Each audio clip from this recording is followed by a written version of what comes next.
Well, good afternoon. This is Houndog Steve wishing you a very pleasant afternoon, and thank you all for joining me and taking up your precious time to be with me on this sunny fall day. And as you can see by my dress, I'm getting prepared for a cooler day, about 10 or 12 degrees.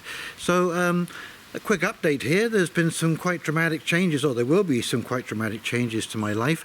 Unfortunately, this property has been put on the market for sale. It's a rather unfortunate situation because the owner's wife, actually shortly after I arrived on the property here, got sick, and she has never really come back 100%, and it's becoming pretty clear that she will never work full-time again, and so the decision has been made to put this house on the market. Now the good news is I don't have to leave here until the first week of May next year, because I have a 6-month contract that says that I have to have time to transition out of one place into another. So I will be spending the winter here, and of course it will help to keep the place open, so people who want to look at the real estate can come and take a look, get up and down the driveway, because as you have noticed, this driveway is pretty steep, and it takes quite a bit of care to keep that open 24/7. So anyways, I will be getting a container, a sea container. I'm going to get it delivered here and backed up in this laneway behind me, and over the winter time I will be loading up all of my stuff, so basically I can pull out of here in the springtime. So it's a little bit of an extra expense I didn't actually anticipate, and of course now I'm living on a government pension, which you can imagine is it really doesn't cover all the bases, especially if you have a couple of car repairs or something. Certainly no extras, and of course inflation is hitting us here in Canada as it is everywhere else. So but we will muddle through on that one, and I'm looking round for a place to relocate. I have a couple of options right now, and we'll see how that works out. But I'm keeping all of my options open, and I'm going to sit tight for winter, and I'm glad actually that I can sit tight for winter, because I think we're going to go through a heck of a winter, as I've mentioned before. Anyway, there's not much really to see around the homestead here, but we'll take a little walk around, a little walk and talk, and you can see what has changed and what hasn't changed. Okie dokie, here we go. As you can see, we're starting to get some fall colours, and wow, what a beautiful clear blue sky. Not a trail to be seen. And there she is, the star of the show. She's taken a little break from the pups. They're all fed and sleeping, and so she needs to stretch her legs a little bit, and so she's come down to the garden with me. So we've got a couple of peppers going on here, some basil, sage. May make it through the winter, it may not. Amazingly, I'm still picking beans, although you can see they've been burnt by frost a little bit, but it's got such a good canopy, all the stuff underneath.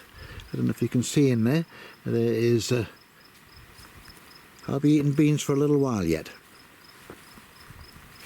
The lettuce of course is turning to seed, and my marauding chickens, I can't believe how they get into greenery.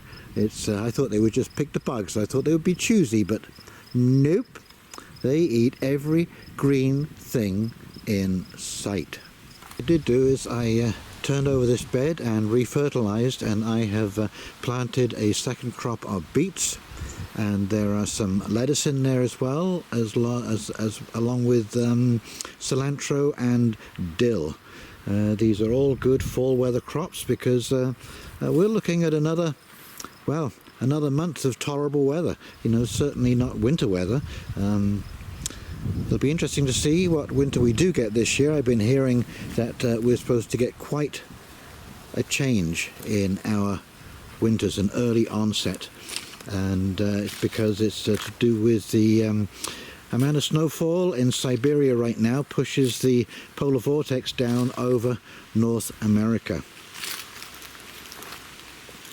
Now I have some beets, still eating those greens, and they're ready to eat. Again, getting a second crop off those beans over there, it's terrific. And the carrots are starting to really come along strongly now. This comfrey plant is a transplant, And boy, it's just thriving. It loves the part shade. It's looking as healthy as all get out. And this one was actually parts of the root that I threw away. The root ball was so big, I trimmed it down on the other one, and look at that, it's come on here. Incredible. Nature is incredible, isn't it? There you go, that was a record. Jazz was out 7.5 minutes. Now I've got to go back, check the pups.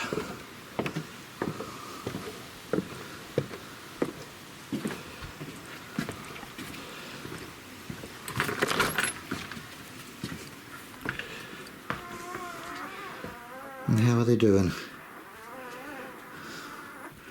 They're okay, they're still sleeping. These are the funniest little things. Sometimes they sleep like this, and other times they just get into a great big ball of fur. That's right, Mummy, you go check your babies. Okay, so this is downstairs below my apartment, and this is the beginnings of a 6x8 pen. Luckily I got tons of plywood in the back there, so it's going to be 2 foot high sides, and that will be divided in two, so there will be 2 4x6 pens with a cutaway in the center divider, so the pups can get from one side to the other, or Mum can go from one side to the other and get a little break from the pups. And that's where they're going to go after their eyes open, and they're really starting to bounce around and just getting too big for the paddling pool, the kids' paddling pool there. So that's what I'm going to be working on this afternoon after I've done the video. It's only for a short while, and there's styrofoam underneath this because it's underfloor heating here, and the heating will be on shortly, and I'll tell you, it actually gets a little too hot, so they won't be cold, and this will protect them from cooking like in a boiling pot. And yeah, so that'll be good. 3 of the puppies are already spoken for. I don't know whether I told you, but the breeder, she accepted a puppy, the pick of the litter, in exchange for the breeding, and 2 of them are sold already. It's kind of interesting. I expected them on November the 1st. I couldn't believe. It was a bit of a shocker, actually, when the breeder called me and said, "Hey, you know your pups are due on September the 30th. And I'm going, "No, I thought it was like the first week of November." Nope. And they did come on September the 30th. It was unbelievable. So there you go. But it's good because that makes it 4 weeks earlier than I thought. And so they will be ready for Christmas. And I have the ads up. I was thinking I was going to keep a puppy, but I thought, no, I'll be moving in May. I'll have a 6 months old. It'll be enough to deal with Jazz to go through that situation. But anyways, who knows what we will be looking at in spring of next year. Things that are happening in the world, as I said in my previous video, are just going crazy. And, you know, it's fascinating that all of the things that you could possibly do to try and help the situation are being completely avoided, and everything you could do to make it worse is being done. I mean, it is absolutely staggering. We have the worst caliber of leader, we have the lowest IQ of leader, and we have an absolutely callous leadership in the world today. It's just a complete crop, all of them. Macron, Truss, Ardern, Trudeau, Biden. I mean, this is really the lowest of the low, trying to run this world. And like I say, everything that they've done, they couldn't have possibly made it worse if they tried. So I don't know. I think we're completely, all bets are off right now. All bets are off. I don't think anyone can truly predict exactly how this is going to play out, except that it won't be pretty.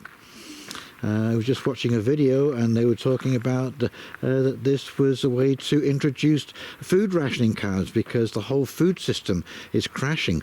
Most people in Canada don't realize how much has shut down in Europe already. Fertilizer plants, smelters, steel, copper, aluminum, nickel, zinc, you name it. 75% of those plants have shut down in the last 2 or 3 months alone. I saw a bill from Britain, and this person was previously paying £95, which is now equivalent to dollars, a month, and the following month it was going to be £1,245. How can you sustain that kind of increase in cost? No restaurant, no individual, no person who consumes energy can do that. And I mean, they're talking about keeping the temperature down around about 18 degrees or 66 degrees Fahrenheit. That's pretty chilly. You'll be wearing a sweater and a jacket over that. And I mean, I know you can layer up, but if you're older or if you're on blood thinners, let me tell you, you are going to be fricking cold this winter. And of course, you know, the cold, winter is the enemy of old people. Okay, that's when they get pneumonia, flus, all of this kind of stuff. I wouldn't be surprised to see a huge cull in the UK over Christmas and the winter, and the same in Europe, because these are the most vulnerable people. These are the people we locked down to protect. And as I say, it was interesting that Putin said and reminded everybody, like, these are not, you know, it's not a surprise, you know, it's not propaganda, but Nord Stream 2 could have been brought online very, very quickly, virtually the press of a button. Okay, so this is a manufactured crisis, and the collateral will be absolutely staggering. Absolutely staggering. You wait and see. You wait and see how many people get hurt by this. And if this doesn't make your blood boil, I seriously don't know what will. I mean, this to think this is a deliberate act. There is all kinds of problems with hospitalizations, people dropping dead, athletes on the field, in the armed forces. You know, there are records being kept. They've had a sudden jump of heart attacks, myocarditis, strokes in people that shouldn't be getting these kind of things happening to them. And so, wow, it's hard to find the words to describe what is going on here, and the malevolence that is involved here. And as I said, I do believe that the narrative is crumbling. The globalist narrative is just completely falling apart. However, you know, once they push that lever, it's hard to put, you know, the genie back in the bottle now. Europe is almost assuredly going to collapse this winter. There will be riots on the streets. It will be uncontainable. And that contagion will spread around the rest of the world. I don't think we're going to be hurt. I'm not going to say not hurt as badly, but as quickly. We will witness the EU go down before it catches up to North America. But, you know, the effects are being felt right now. I mean, because I was in business, I still know a lot of business people, and they're struggling. Many of these businesses are going to be closing down after Thanksgiving and will not be reopening.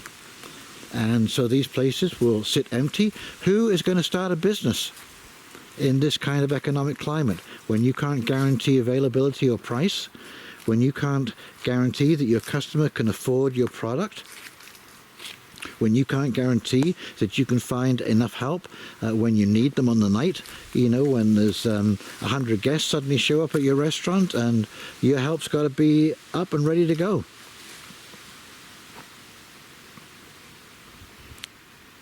It is so beautiful here. By and large, it's pretty quiet, but it's just peaceful. The trees, I love it here. The trail, actually I've missed walking down the trail the last couple of days because of Jasmine. Wanted to stay close to her.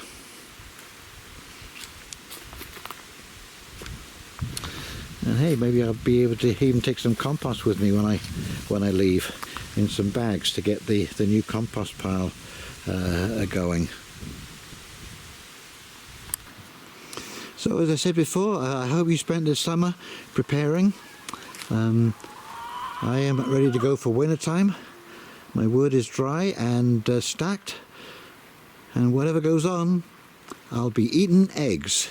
The chickens have settled in wonderfully, and they are a happy little crew. The rooster just loves his little brood of chicks, and he's completely in charge. Look, he's checking it out.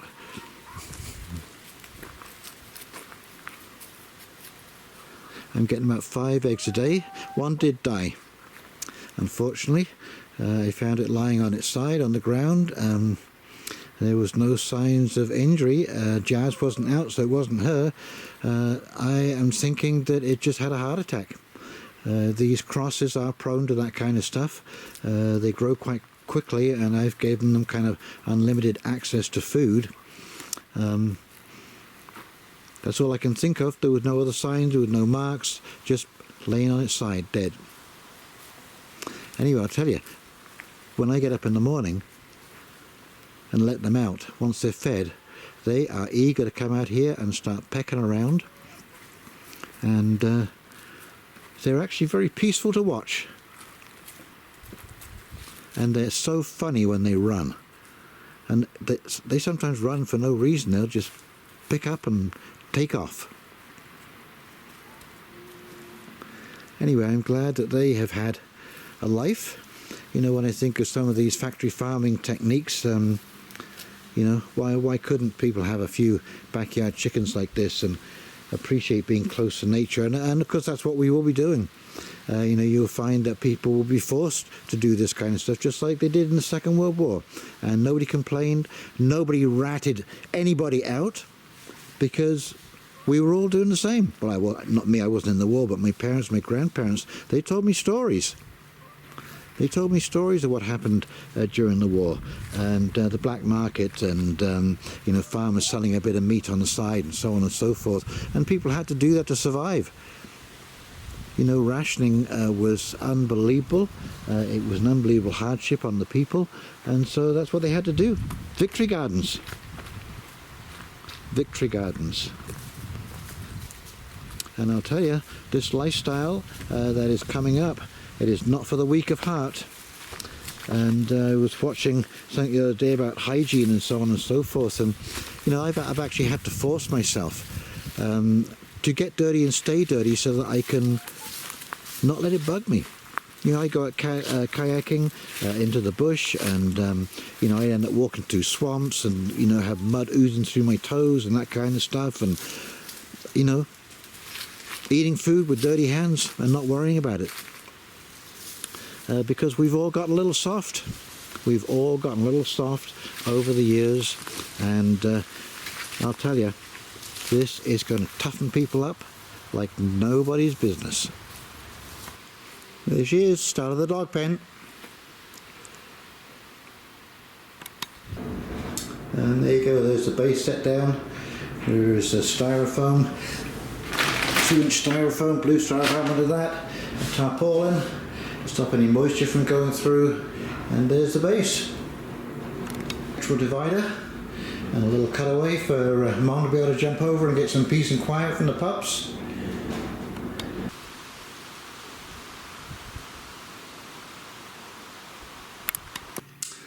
There you go, all the pieces are cut out. Now I can start assembling.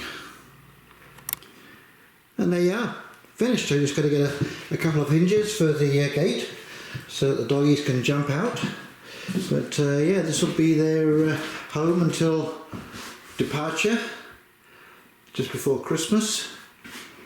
And of course it's made, that's what I love about making stuff with screws. You can take it apart, we'll be able to reuse this plywood, so nothing wasted.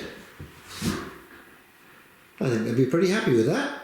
Now I will say this, I am not daunted, I am not sick at heart, I am not depressed. The universe has brought me here. It has kept me going for the last 69 years, and it's kept me safe. And so I have absolute faith that the universe will take me to the right place at the right time. And I think I'm in the right place at the right time, considering what we're going into this winter. And for that, I am humbly grateful. Well, that's about it. So we've done a little walk around and talk around, and I hope this finds you very, very well. And if any of you have any ideas or any options, I know these videos that I make about my gardening and this kind of stuff, these are my core viewers. There are about 1,200 of you roughly, and so we sort of have this ongoing dialogue. I've emailed with you many times before, and so on and so forth. So if you have any ideas, please leave them in the comments, and in the meantime, this is Houndog Steve signing off, wishing you a very pleasant afternoon, and we'll talk very, very shortly. See you now. Take care. Bye.